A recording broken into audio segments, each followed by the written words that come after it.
Dustin knew, he'll tell me to stop. Oh shit. Sorry. I hit this heart button. Didn't mean to do that. I wonder if that shows up on the recording. Ooh, look at that.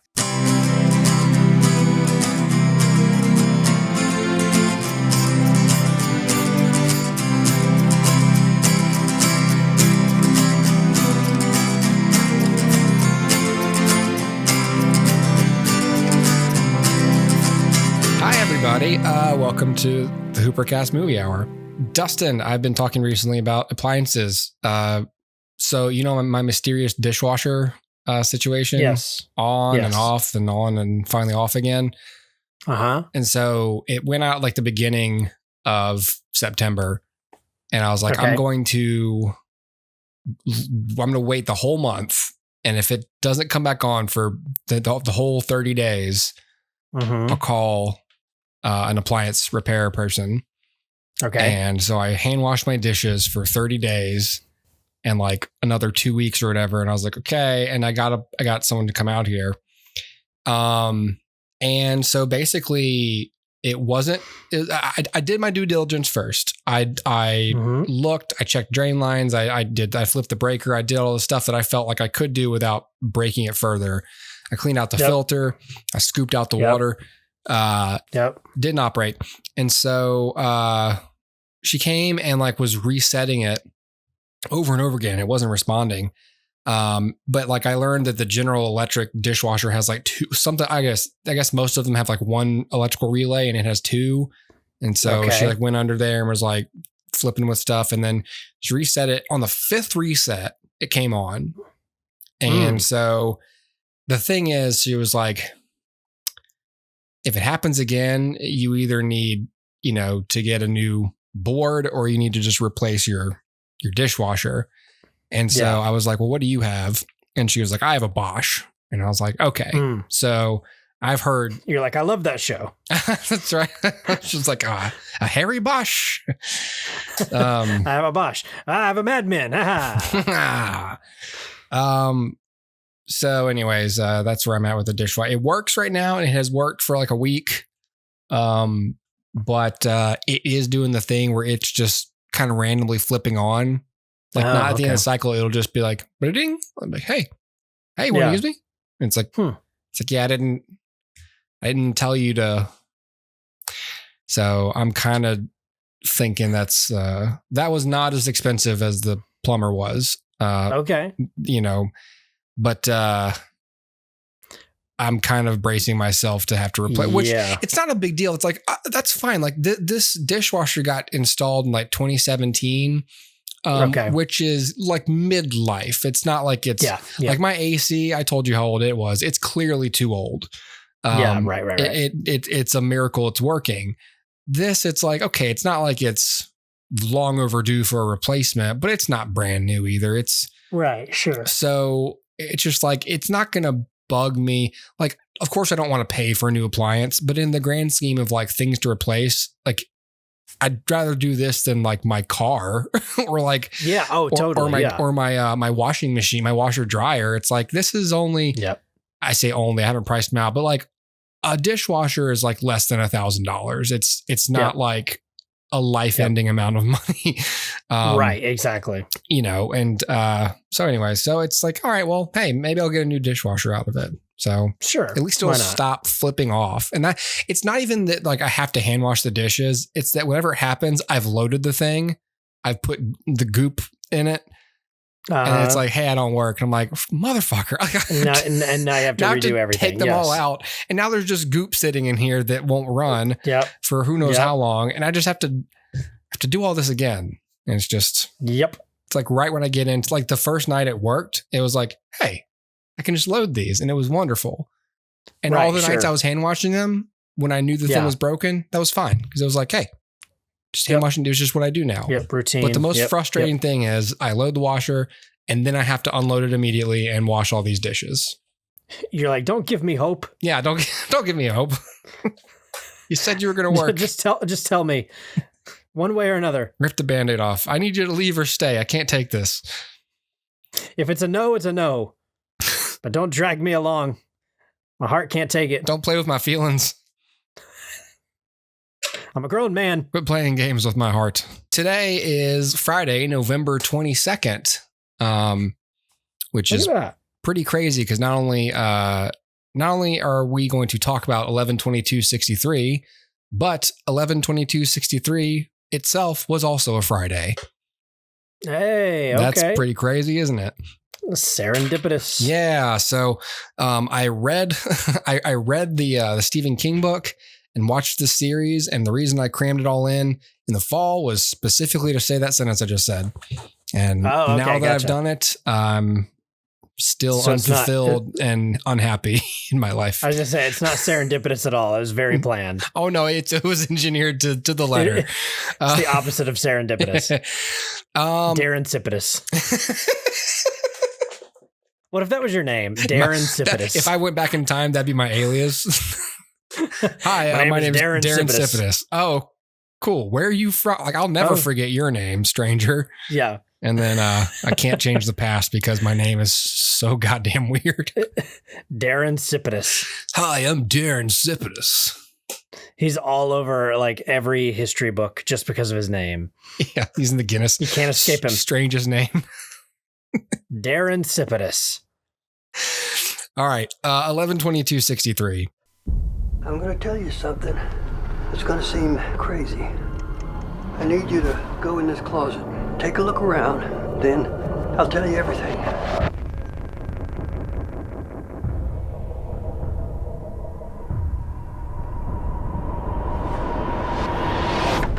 That was 1960.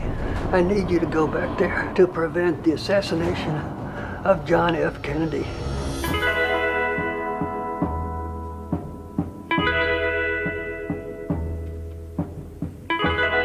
From out of town, am I right? You shouldn't be here. If I had my life. I don't know whether Oswald was the man who did it. You'll figure out the rest when you get there. You see, the past doesn't want to be changed. When you're close to changing something, you feel it push back. Last thing you can say about killing a man is that it's brave. Mr. Amberson, this is Miss Dunhill. She's starting over. When rules are broken, there's a price. Price must be paid to set things right. CIA's pulling the trigger. What do we do now? Then you kill Oswald. Everything you say is a lie.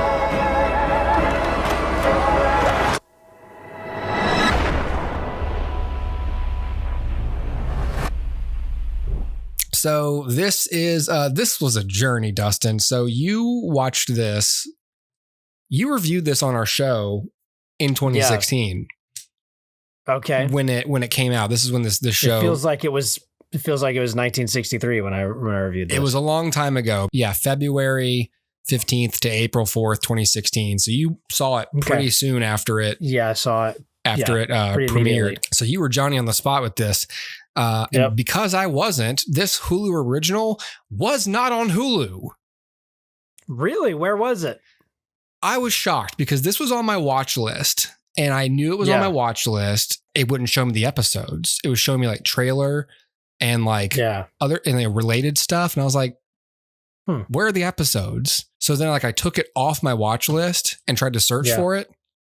And it was gone. It was gone. And then like I went to, I was like, what the fuck? And I went to Google and Google was like, people were like, the show never existed. The book was never written. There's no trace of this. I went back in time and stopped this show from existing. No, like and you Google it and John F. Kennedy's still alive. He's still president. He's holding like a DVD of it, like, and thankfully the library did have DVDs of it. Because I was like, where am I going to get this Hulu show if I can't get it on Hulu? So if you want to watch this show, you got to buy it or go to your library because it ain't on Hulu. See, this is what we talk about when we talk about physical media. This is exactly why. You don't own it. You don't own it. It'll go away. And even if it's original to the streamer you're watching it on, they might decide it's not worth the residuals or the hard drive space or whatever. Think Daredevil to Netflix, right? It's just gone. It's just gone. Is it gone for? Oh, it is gone. Yeah, that's right. I'm pretty sure it's gone. You're right. Yeah, like all that's gone because from Disney Netflix, bought it or whatever. Yeah. Yep. Well, so yeah, this is why.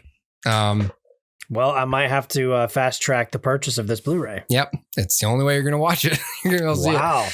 So 11/22/63 is a Hulu original that I was forced to watch on physical media. It was developed by Bridget Carpenter, starring James Franco, Sarah Gadon, Cherry Jones, George McKay, Daniel Weber, T.R. Knight, Josh Duhamel, Chris Cooper, a lot of other people. And it's based on the novel by Stephen King, a big ass novel, like a 900-page book that I actually read and really enjoyed. So the story is about Jake Epping, who's an English teacher in Maine in 2016, and in the show it's 2011 in the book because that's when they were created. In the present, and same thing. His friend Al Templeton owns this diner, and he immediately is in poor health and explains to Jake that he has a portal to the past in his pantry. And again, dates are a little different, but in the show, you step into the portal and it's 1960. It's the same. It's October 21st, 1960. And you change stuff and you come back and the change is stuck. But every time you go back in, we reset. And so if you want to change something, you got to do it all on the same trip and survive and come back. And so Chris Cooper is the actor who plays Al. Al explains, hey, what I'm trying to do is prevent the Kennedy assassination. And my body is riddled with cancer and I can't do it. And I need you to do it.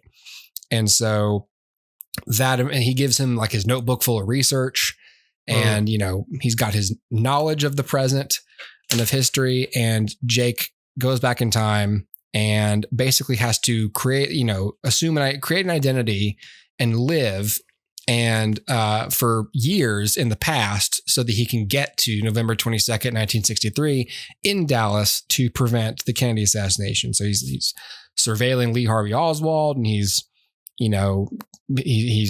manages to be his neighbor. He has to get a job, all this stuff. And the big time travel device in this story is that the past is what the book calls obdurate. It is stubbornly resisting any change to its course of events. So there's not just, it's hard enough for Jake to do this without being able to tell anyone he's from the future and not be looked at like a crazy person. There are sometimes inexplicable events that are somewhat conspiring to stop him from achieving his goal. So I'm coming at this, from the angle of someone who read the book first, as I believe people should, if you're going to consume both things. But if you're not going to read the book, and I don't blame you, then you are going to love this show because you get to experience the story and the filmmaking in the one thing. It's a great story filled with, really rich characters, really lived in setting, real stakes, a lot of twists and turns, and it's enriched by the real history that it's referencing. It feels really detailed and researched because it is, because it has to include all these real events of history that are, like I said, a lot more rich than if it was just a fictional story, alternate history. It's like things would seem too convenient or too contrived. Those who have read the book will enjoy seeing it interpreted on screen, mainly because of what visuals do, like the details of the production design and the actors' faces kind of allow a more passive experience of the story. Whereas in a book, you are having to absorb description and imagine stuff, and it's really well done. Like King's prose is very good and descriptive and not boring and just great. But it was great to actually see it on screen and see the cars, and they did a really good job with the production design of this. And actually seeing Dealey Plaza and walking under the tunnel and seeing the depository, you're just like, oh, because we've all seen the Zapruder film. They show Zapruder and you're like, oh, there's Zapruder. Yeah. It's all those little touches are really cool. I think James Franco gives a really terrific performance in this. Probably the best I've seen from him. I loved seeing especially Nick Searcy as this character Deke, this principal, and that Jake goes to work for.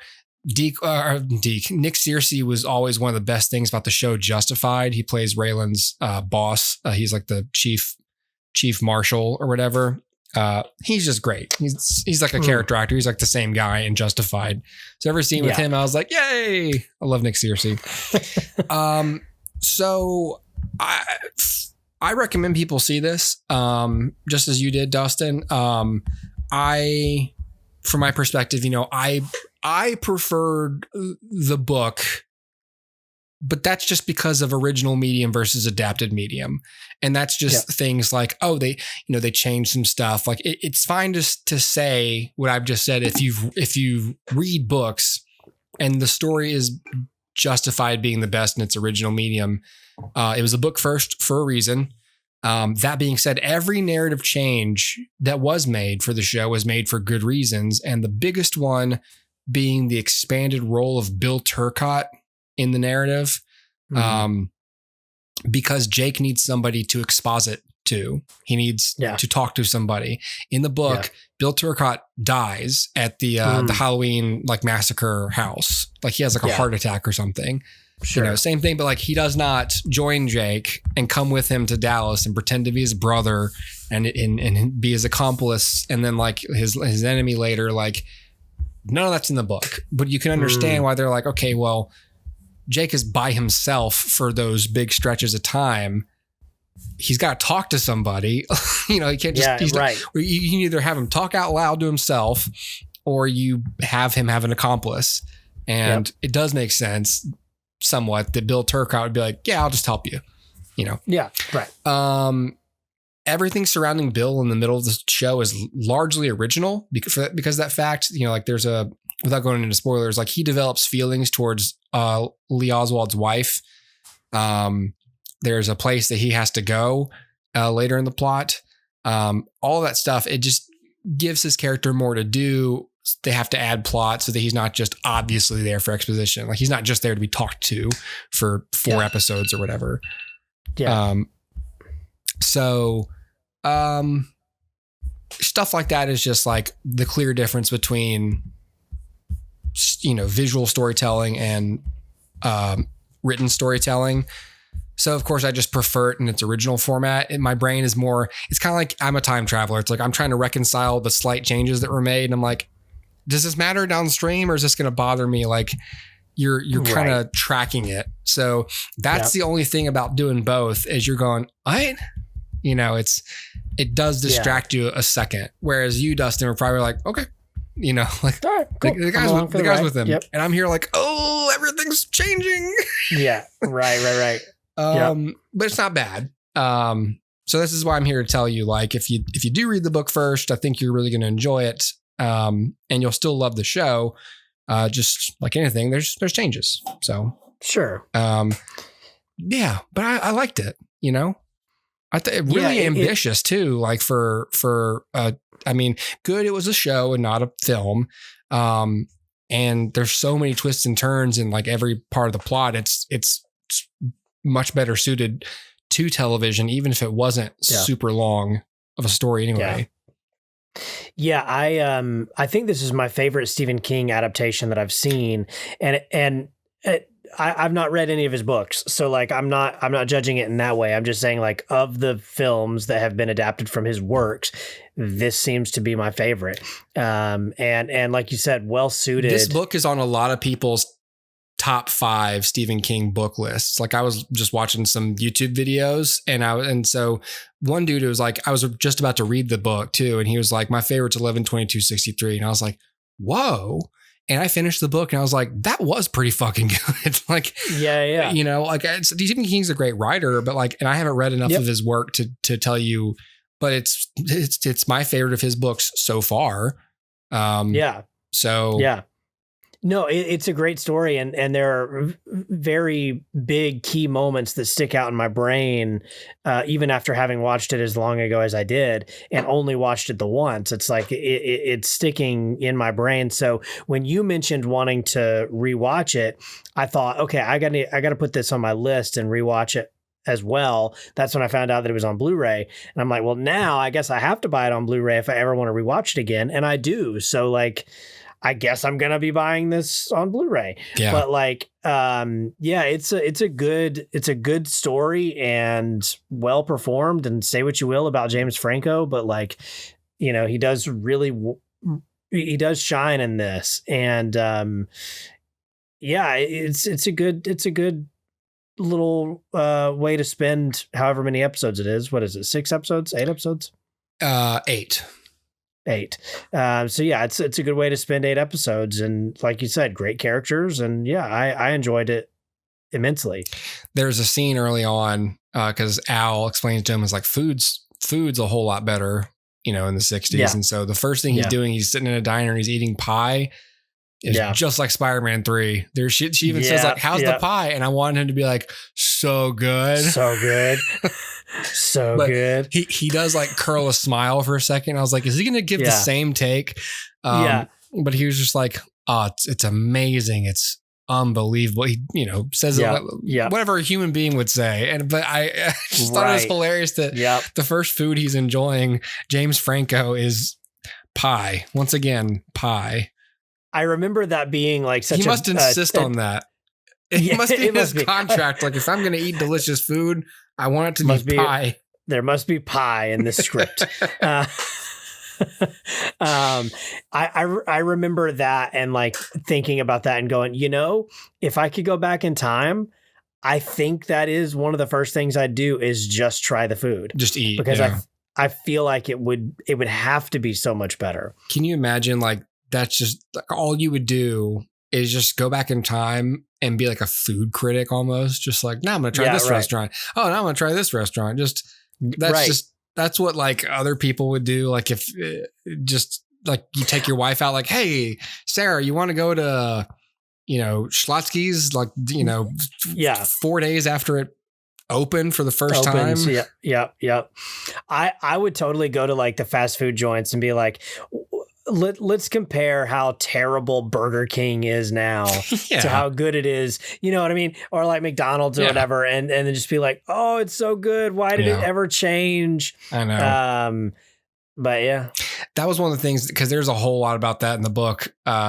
You know, more stuff as he was talking about. But one of the things that's definitely in there was him being like, well, the food's a whole lot better. I like that they kept the detail too of like, Al has been using the portal mainly just to buy cheap meat, so he can rock bottom his prices. So, which is crazy. There's a couple things. I mean, they even, well, this is a spoiler. Watch the show. I want to talk about some spoilers real quick. But they kept because I wasn't sure what they were going to do at the ending, because I was like, oh, okay, if they change anything major, it'll be the ending. They kept the book's ending, which is he prevents the assassination. Sadie dies. He gets back to the present day, and it's a hellscape. And so like the first thing you're thinking is like, good Lord, like was Kennedy like an asshole or something? Like, and it's like in the book explains like Kennedy eventually like still dies in like 1983 or something. Like he lives another 20 years, but they keep the reason for the world being so bad, which is that George Wallace becomes president instead of Johnson. And it's interesting because like Stephen King consulted with Doris Kearns Goodwin and her husband. Doris Kearns Goodwin wrote several presidential biographies. One of them being Team of Rivals, the Lincoln, that became the movie Lincoln. But she wrote one on Lincoln. She wrote one on Lyndon Johnson. She wrote one on Teddy Roosevelt, and then one on FDR. And then she combined a lot of that research, and she wrote Leadership in Turbulent Times, which is a really good book about all four of those presidents, and basically like where they came from, how they developed the skills that made them good presidents, and then like how they led during crises, and then like they all had like a vision for the future of the country. And it's a really fucking good book. Anyways, Stephen King got a hold of her and was pretty much like, if Kennedy had lived, what do you think would happen? And talked to like, you know, a presidential historian about like, what course of events do you think, you know, and just game it out. Like if Kennedy had survived, there is no LBJ running for or at least not winning the White House. And because of the goodwill after Kennedy's death and Lyndon Johnson's like kind of mission to finish, you know, because this is a little bit in the weeds, but like Kennedy, a lot of people say that like Kennedy couldn't get civil rights done because he wasn't as good of a politician as Lyndon Johnson actually was. And Lyndon Johnson was like willing to burn like political bridges to like, you know, to get things to get civil rights done. And he he also knew it was the perfect time to blitz on it because there was goodwill towards, you know, the cause because of Kennedy's death.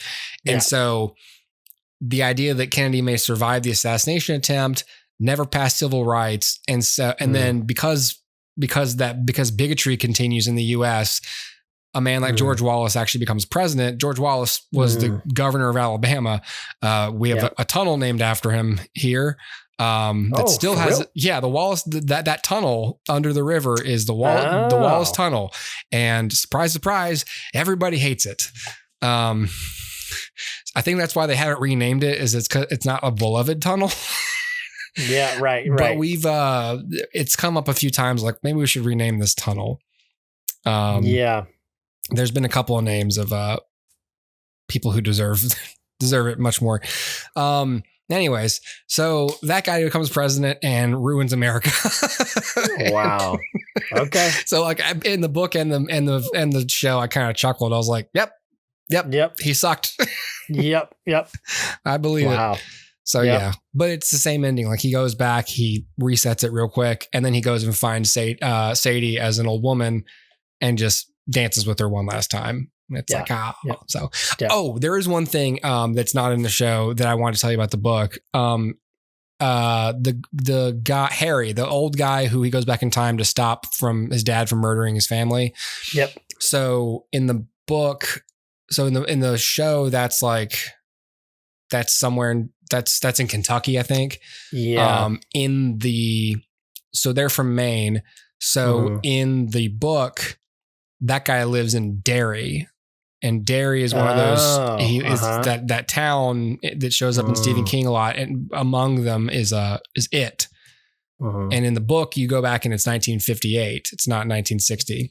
So in Stephen King bookland, Pennywise has just happened in Derry, and he runs into two of the kids, to Beverly and Richie, the comedian kid. Really? And they're doing like the Charleston, they're swing dancing or something because they have to do it for some school thing because he has to ask them about the kids and figure out where they live without being suspicious. And so he runs into the two kids, and there's a whole bunch of like, it's an interesting kind of like crossover because people like hint at something having just gone on, and and he's like, all I remember about Derry is that there's going to be a huge flood in the 80s that wipes out half the town. It's like, that's what happens in the second half of it. That's like what kills Pennywise. And it's just all this stuff you go, ooh, and you go, so, but of course, when you're adapting it, you're like, no one cares about this who's going to watch the show standalone. Like it's not going to mean anything to them, you know, but for Stephen King readers, you're reading it, you're like, ooh,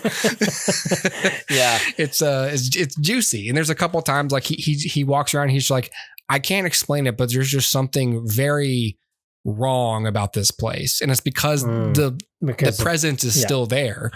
And that's part of why that's part of what he uses to kind of explain like why the guy's dad, just like the bad things that happen in Derry, among them being like their dad just gets drunk and angry one night and takes a sledgehammer and kills, his entire family, and it's like, and even in the book, like he still gets one of the kids. Like it's a horrific description. Yeah. But he succeeds and it's crazy. Anyway. Wow. But that's an interesting little tidbit. Like a solid section of the front of the first part of his mission is it's in Derry. Interesting. So, it's pretty cool. It's not like he meets Pennywise and he just goes, "Oh, hello, Jake." Right. Nothing like that. Yeah. But like he walks near like the wash or the whatever the washout is where the sewer pipe is, and he's like, I just felt a weird urge to go in, and I just decided not to, and I need to never come back here again or something. It's just like it's just fun stuff like that. Interesting. He couldn't help himself. Right. Yeah. Got to be indulgent somehow. Yeah. It was fun. Yeah. So, interesting. Yeah. I always forget that about Stephen King, is that everything's connected.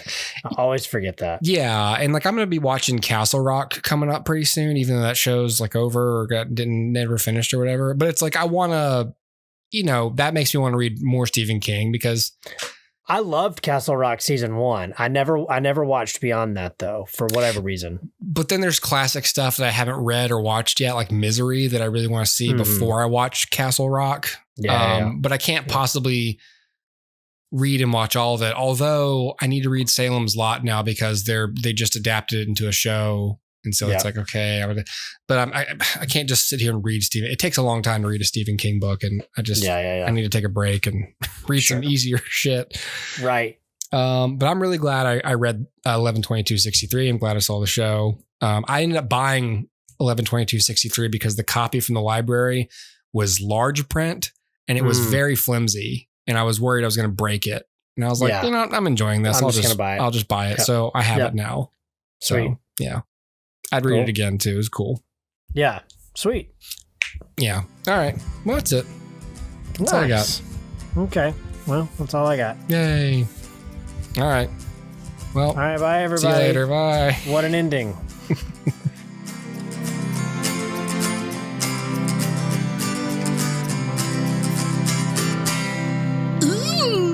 Ooh, look at that.